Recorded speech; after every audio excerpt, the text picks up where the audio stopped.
Hello বন্ধুরা, আজকে একটু মন খারাপ আছে। কারণ এই দেখো আমাদের আম গাছ কেটে ফেললো।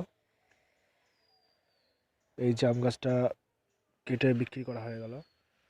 তো 3টে গাছ কেটেছি, আর হয়তো গাছের আম খাওয়া হবে না। বাকি যে 2-3টে গাছে, সেই দুটো খুবই বাচ্চা, সেগুলো এখন আম আসে না। আগে তোমাদেরকে ভিডিও করে দেখাতাম না যে আমের খাচ্ছি, আম পাড়ছি। আর হয়তো আম পাড়তে পারবো না, এখানেই সমাপ্ত হয়ে গেল। মানে কিনা গাছে, মানে নিজের গাছের আম খাওয়াটা বন্ধ হয়ে গেল। এবার কিনে খেতে হবে। তো কিনে তো খাওয়া যায়, কিন্তু নিজের গাছে আম খাওয়ার মজাই আলাদা।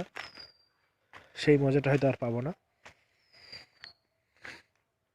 এ দেখো, এই গাছটা কেটে ফেলেছে। এটা ছিল ন্যাংরা আম বলতো এটাকে, ন্যাংরা গাছ। আর এখানে একটা ছিল, সেই গাছটা কেটে ফেলেছে। এটা হিমসাগর,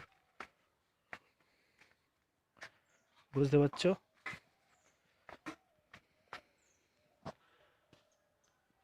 হিমসাগর গাছের আম গাছটা, এটাও কেটে ফেলা হলো।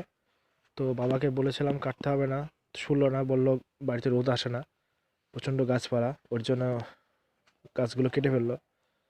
এখন 3টে গাছ কেটেছি, আমি বলেছি 6টা গাছ লাগাতে হবে। তো 6টা গাছ লাগাতে, তারপরে বড় হতে হতে হয়তো অনেক বছর চলে যাবে।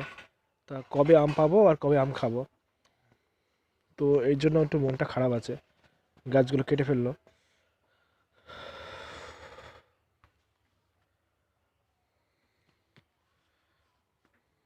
এই গাছ থেকে কত আম বিক্রি করতাম, নিজেরা খেতাম, এগুলো সব বন্ধ হয়ে যাবে।